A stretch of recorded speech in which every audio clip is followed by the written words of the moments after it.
We're told patience is a virtue, and we're going to need a lot of it as we wait for the results in the 2020 U.S. election. Joining us this morning is former U.S. Ambassador to Canada and co-author of The Art of Diplomacy, Bruce Heyman. Good to have you back with us. Good to be back. All right, with little sleep. I imagine so. Are you surprised by what's playing out this morning?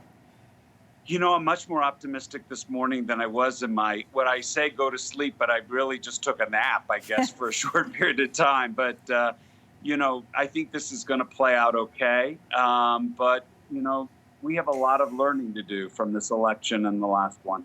Regardless of who wins, how does this affect our relationship with the U.S.? So, look, I think the Canada-U.S. relationship should, in all normal circumstances, rise above whoever's in the White House, who's ever in 24 Sussex, whoever is on either side of the border. This relationship's just too important.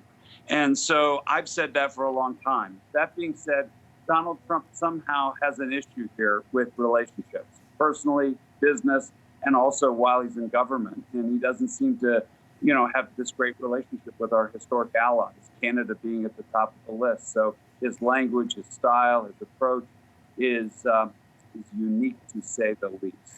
Let's talk about some of that unique language. We saw the president both on Twitter and then give a press conference in the White House where he called the vote fraud. If even the president is not respectful of the sacred process of voting, what are American people supposed to think?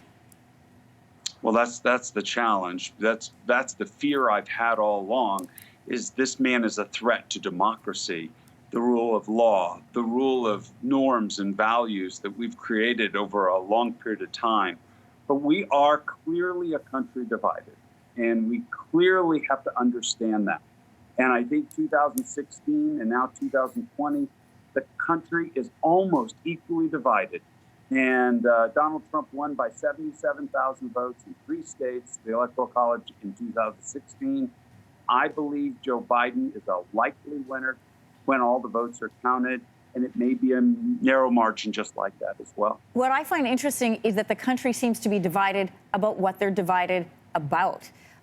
We don't have a decision. You know, when you take a look at what's important to voters, you have a difference between the Democrats and the Republicans. They see the divisions differently.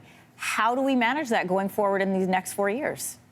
That's a really good question. I think it's much more difficult when you have a president like Donald Trump who exacerbates the divisions, who pits people against each other. I know Joe, and I'm hopeful that this works out because he is somebody that can bring people together. He will play in the middle, and he will consolidate, you know, the differences and try to find areas of compromise. So I'm hopeful that we get that. But look, we just have to let the votes count out. Patience, everyone. Breathe. I'm optimistic this morning that we'll have a good result. All right. Well, we will continue to wait and watch and see. Bruce Heyman, thanks for joining us this morning. Thanks, everyone. Be healthy. Thanks for watching. If you like this, be sure to subscribe here. And you can check out more Your Morning videos right here.